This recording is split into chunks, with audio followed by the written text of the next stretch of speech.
Alright, what's going on, guys? It's John Green here, and today I'm going to talk to you about how to set up your new Shopify store in just 3 days to be able to do well over $1,000 a day. So this process that I'm going to go over is the exact process that I use to set up my Shopify stores, and this is exactly what I tell anybody who comes to me and asks me, how do I set up my new store to make sure customers trust me, to make sure I have everything in place that I need to have a profitable store? Now, when I set up my stores, I do this all in one day. I've gotten the process down to the point that this doesn't even take a full day. It takes maybe like a few hours to set all of this up.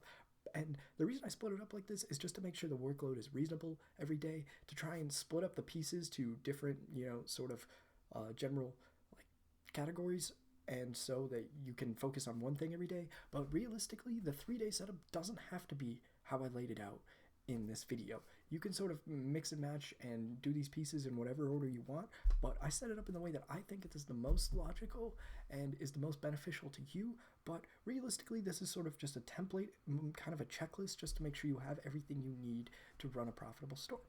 So without any further ado, let's go ahead and get into it. All right, so the first day is going to be research and setup. Now, one of the first things you're going to want to research is products. Now, you may already have some ideas for a product or a niche that you may want to tap into with your Shopify store, but if you don't, if you're starting from absolute scratch, you're going to want to find products that are actually selling. Now, one of the best ways to do this is using third-party websites, which sort of collect and categorize data for how many of their products have been sold, and they sort of create lists of their top-selling products. And one of the best examples of this is the Amazon bestsellers list. Now, this just sort of categorizes the top-selling products in every Amazon category. And using this, you can get a little inspiration for what people are buying and what's hot right now. Now, some other good ideas are Gadget Flow and Wish, and those are sort of a little bit different. They simply take products which are trending and sort of people are interested in this time, and they put them all on their websites just so people can find them all in one place. But if you look through these things and you look through all of these lists of products, you're bound to find some products that are hot right now that people aren't necessarily selling on Shopify stores yet. So once you have a few products in mind, once you have a few ideas of products that may sell, that might be trending right now, you're going to want to look for other stores that are selling similar products. Now, the reason for doing this is just to do a little bit of research on your competition and to get a little bit of an idea of what your niche is looking for on their websites. So if you can find stores that are successfully selling the same products that you want to sell, you're going to have a good idea of what website speaks to your niche. Now, when looking for other stores selling these products, don't look for things like Amazon, Target, Walmart.com, anything like that. Look for small stores that are specifically for the niche. Now, the reason for doing this is that this will give you a good idea of what your customers actually want to see from the stores that they're buying from. So from this, you're going to want to look at what images they use, where they place their images, the color scheme they use, how their website is designed, what does their homepage look like, do they have any sort of about us on the homepage, do they talk about their goals or any sort of, donation program they may run, and like what sort of categories of products do they have, and just the general feel of the store. Because if you can get an idea of what their store feels like, you can try and take that feeling as inspiration when you're creating your store. Now, once you have an idea of these stores that are selling the products that you're going to want to sell, you can do your best to look for the ads that these stores are using on Facebook and Instagram to sell their products. Now, this can be a little bit difficult sometimes unless you're already involved in the niche that you want to sell in. Unless that's something that interests you, then you may see these ads all the time. But if you're selling to a niche that you yourself are not interested in, one of the easiest ways to see the advertisements other stores are using is to get on their retargeting list. Now, the way to do this is just to click around their website.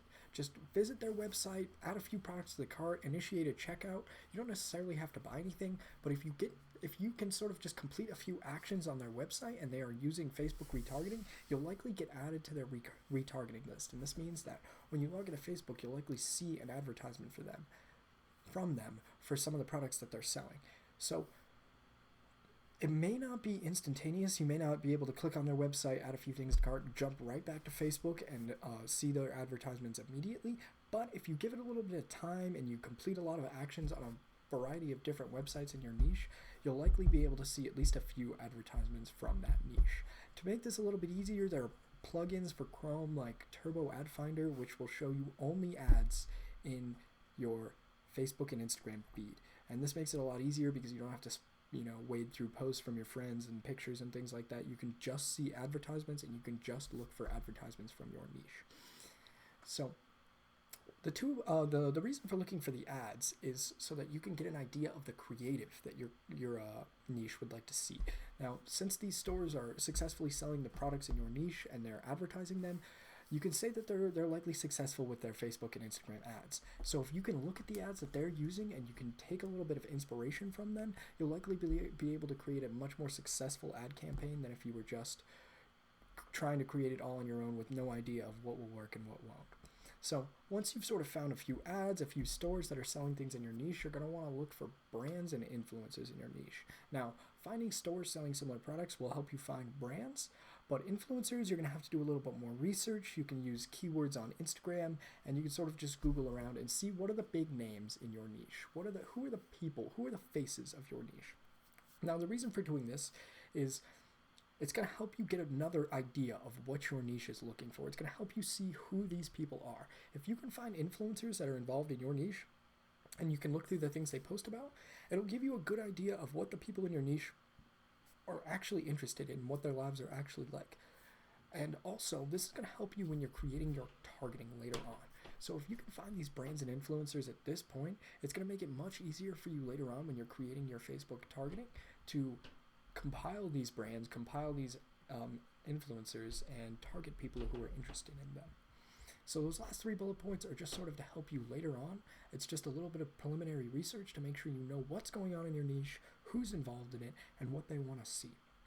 So the next thing is going to be create all the accounts you're going to need. Create your Shopify account, your AliExpress account, and make sure you have a Facebook ads account. You don't necessarily have to create a Facebook business manager, although you don't have to have an EIN or legally incorporated company to create a Facebook business manager. So you might want to create a Facebook business manager just to separate it from your personal account, but that's definitely not a necessity. So just make sure you have your Shopify account, your AliExpress account, your Facebook ads account created, and you should be all good to go. The Shopify account comes with a 14-day free trial, so you should be able to set everything up in the 14-day trial period, and you shouldn't have to pay for it just yet.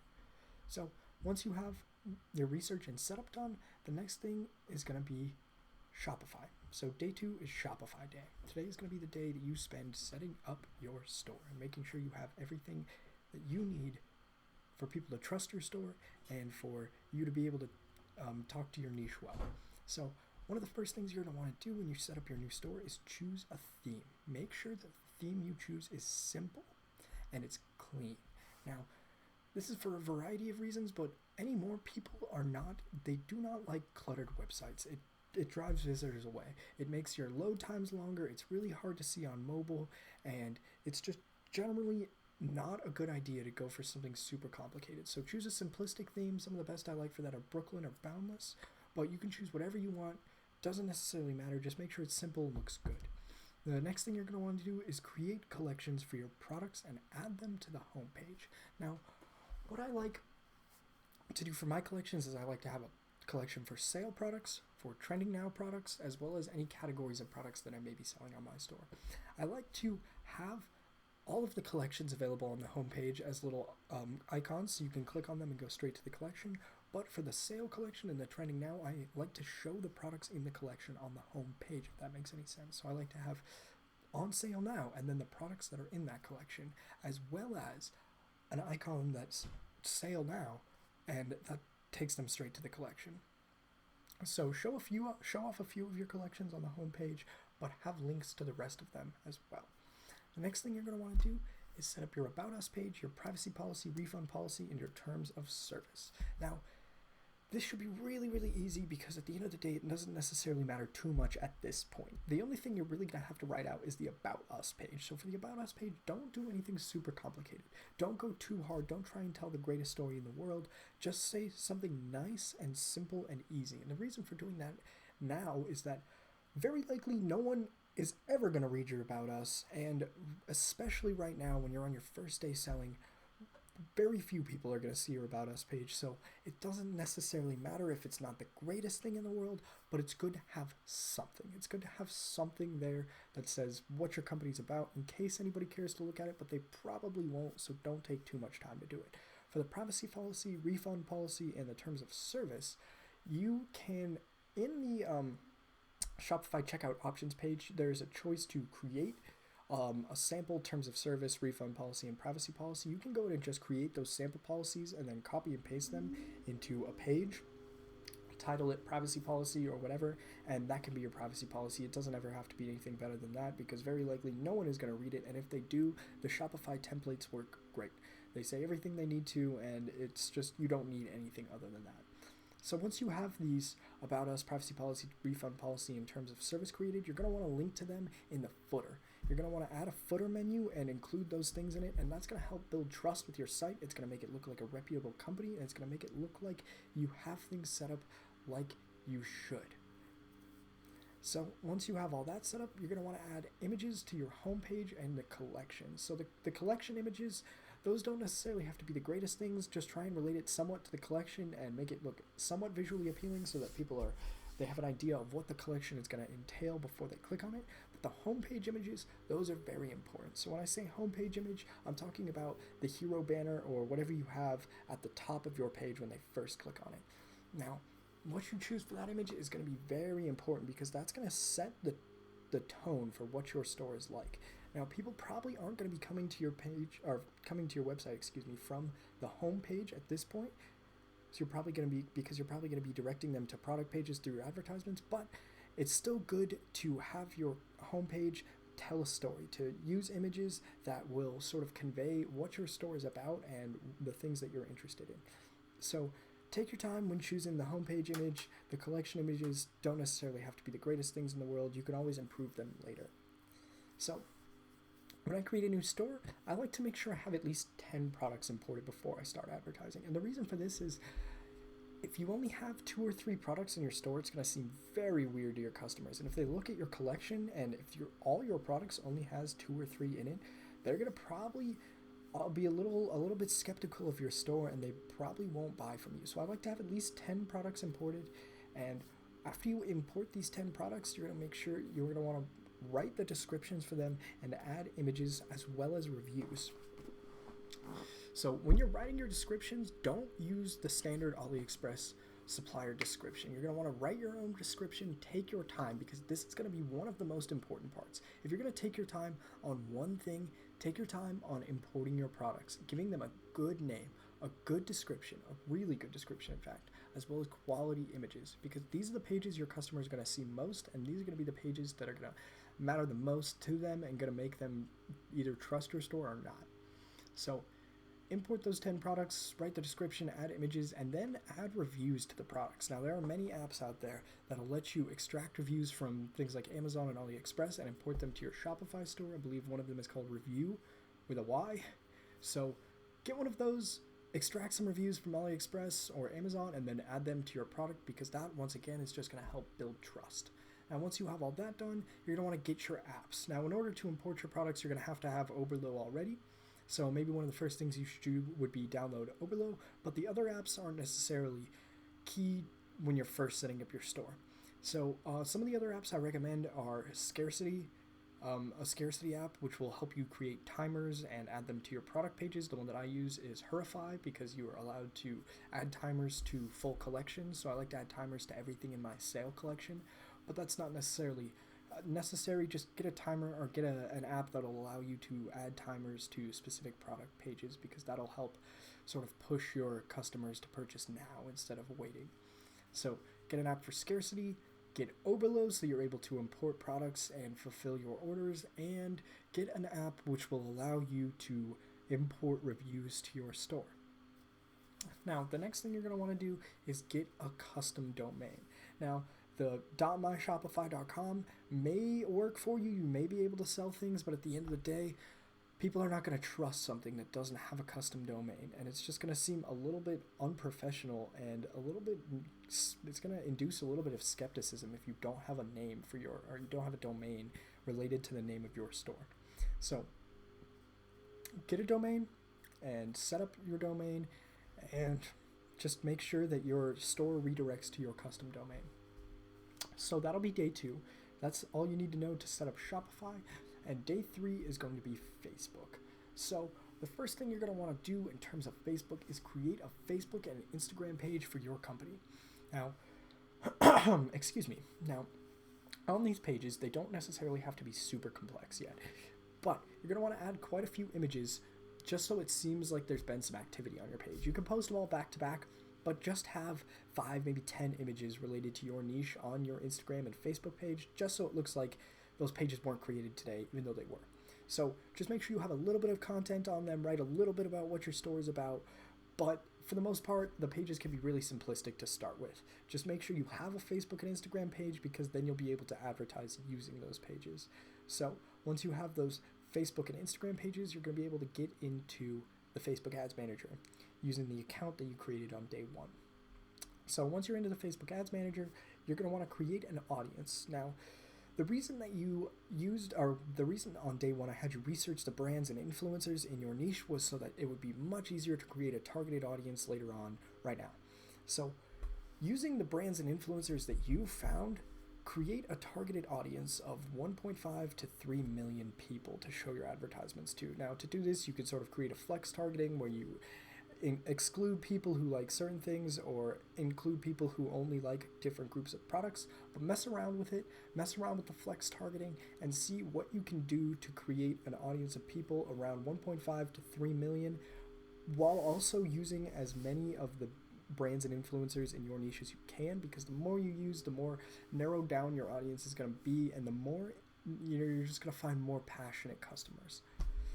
So take your time when creating your audience and try to aim for somewhere between 1.5 and 3 million. It's all right if it's a little bit smaller. A little bit bigger is questionable, though. 3 million is about the upper max of what I would use for something like a targeted audience. So once you have your audience down, you're going to want to create a campaign. Now, you're going to want to create a website conversions campaign with an ad set target set to optimize for add to carts, and you're going to want to set it at anywhere from $5 to $10 a day, depending on what your product is. I like to set it at $10 a day, but if you're a little bit worried about spending money and not making any back, you're going to want to set it at something like $5 a day.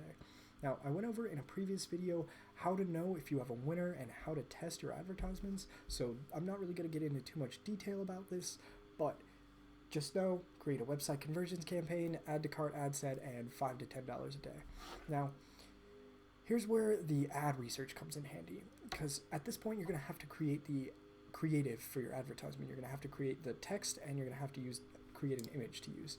So using the ads that you found previously in your research, you're going to want to take some inspiration for that and put together a creative and an ad image that are somewhat similar or somewhat inspired by what you found, so that they can speak to your niche. Take your time when coming up with your creative image and your creative text, because that's really going to determine whether or not people are interested to visit your website in the first place. So take your time with every step of today. There's not very many of them, so you can take your time. That's why I split things up the way I did, because the Shopify stuff you don't necessarily have to take your time on super hard, because you don't know really if your Shopify store is going to work out, so it doesn't make sense to spend too much time on it, because it may just have to be started over again. But when it comes to Facebook and your research, those are the things that are going to determine whether or not your Shopify store is successful to begin with. So when you're doing your research and when you're setting up your Facebook targeting and your advertisements, take your time. Make sure that what you're setting up is absolutely as good as you can get it to be, otherwise nobody's going to purchase from you. So take your time and set these things up right, set them up well, and you will definitely reap the rewards from it. So that's about it. That's how you set up your store in about 3 days. And if you set up a store using this method, and if you follow everything that I said, you'll be able to do well over $1,000 a day. I know many people have used this exact method who are now doing maybe $10,000 a day. And some of them are doing like $500 profit, some of them doing thousands of dollars profit. So take your time, set up your store properly, and make sure you include all of the things I said, and your store will be set and ready to turn a profit for you. All right, so I think that's about it for today. Thank you so much for watching, and I'll see you guys next time.